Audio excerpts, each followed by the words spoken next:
Développe ton instinct de technicien. Oui, développe ton esprit technique. C'est un thème un peu compliqué à comprendre, mais en même temps très simple. Qu'est-ce que je veux par là dire? Vous voyez, lorsque vous regardez un match de football, par exemple, et que vous avez un footballeur tout proche du goal ou du gardien, lorsqu'il fait une frappe, une grosse frappe vraiment, et que le gardien arrête, le commentateur dit souvent que c'est un arrêt réflexe du gardien. Il y a également cela dans les arts martiaux.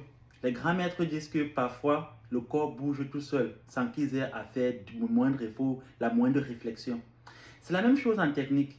Plus tu nourris ton intellect avec des formations, des activités, des diagnostics, des dépannages, en fait, tu vas vers ce qu'on appelle l'esprit du technicien. Ça veut dire que tu vas arriver à un niveau où juste le fait d'être en face de l'appareil, ça va t'ouvrir comme des portes et tu sauras directement quoi faire, directement quoi toucher et directement où intervenir.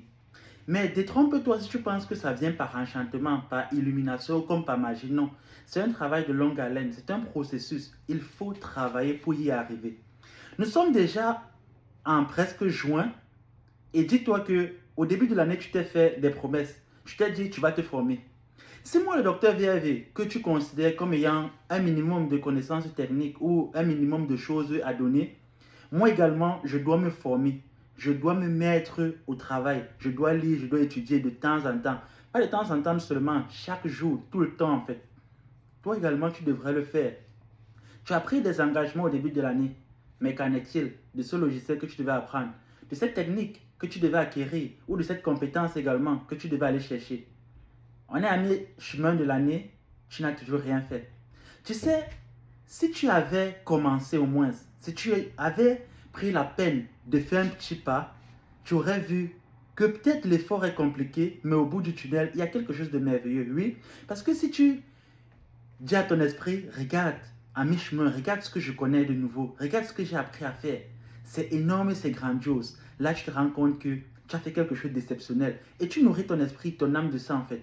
Et cumuler ces petits pas, au bout du tunnel, tu vas te retrouver étant un super technicien qui n'agit plus avec de gros efforts, mais tout coule naturellement. Ce n'est pas de la magie, ce n'est pas de l'enchantement, c'est juste du travail. Si tu te considères donc comme étant un passionné, que ce soit du VRAV, que ce soit des rooftops, que ce soit peu importe la technologie, même si tu es électricien, plombier, frigoriste, peu importe. Moi, je m'adresse plus à ceux qui font des métiers manuels et en particulier, mais je m'adresse également à tout le monde. Essayons de nous former parce que regarde le monde, ça évolue tellement, ça va tellement vite. Si tu perds le frein, si tu perds le bus en fait, si tu ne prends pas le bus, tu restes à la station, tu vas te rendre compte que tu seras vite dépassé.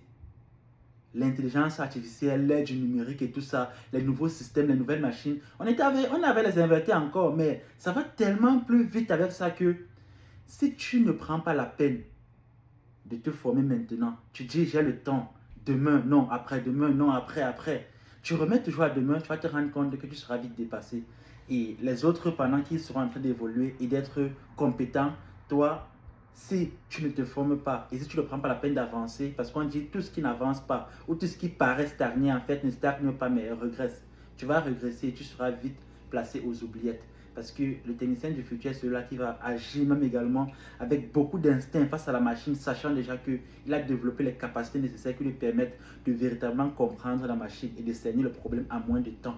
Et si on prend la problématique de temps, tu te rends compte que ici, par exemple, au Québec, tu es souvent le plus souvent seul face à ton destin. Il n'y a personne pour t'aider, il n'y a personne pour te dire voilà ce que tu vas faire. Euh, Même si tu as des collègues qui t'aident, tu es souvent le plus souvent seul face à ton destin. Tu dois prouver. Et ce problème de compétence également, ça se prend même dans notre domaine. Regardez par exemple dans un salon de coiffure pour la coupe des cheveux. Lorsque tu prends rendez-vous en ligne, tu prends rendez-vous avec un technicien particulier ou avec un coupeur, un coiffeur particulier. Tu vois, si sur ta tête là, il ne coupe pas tes cheveux comme tu veux ou il ne prouve pas, le prochain rendez-vous que tu vas prendre, tu ne vas plus prendre avec lui. Il va se rendre compte tout seul qu'il est en train de perdre les clients. Et il va savoir que sa compétence n'est pas reconnue ou alors sa compétence n'est pas assez pour satisfaire son public. C'est la même chose pour toi.